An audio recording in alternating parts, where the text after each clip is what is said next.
যখন কোনো মানুষের মৃত্যুর সময় উপস্থিত হয় তখন তার কাছে 4 জন ফেরেশতা এসে উপস্থিত হয়। প্রথম ফেরেশতা তখন আসে যখন তার আত্মা নিঃশ্বাস পর্যন্ত চলে আসে। তাকে প্রশ্ন করা হয়, আজ তোমার শক্তিশালী শরীর কোথায় গেল? যখন আত্মা পুরোপুরি বের হয়ে যায় তখন দ্বিতীয় ফেরেশতা এসে বলে, আজ তোমার দন-দৌলত কোথায় গেল?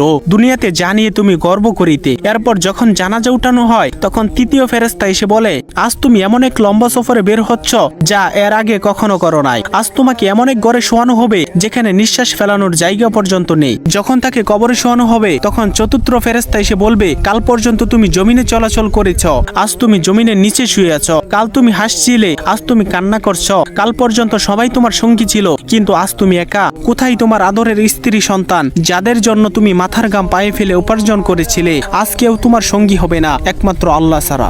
আপনি যদি আল্লাহ তাআলাকে ভালোবেসে থাকেন তাহলে ভিডিওটিতে একটি লাইক এবং চ্যানেলটি সাবস্ক্রাইব করুন এবং আল্লাহ তাআলার নামটি কমেন্টে লিখে যান।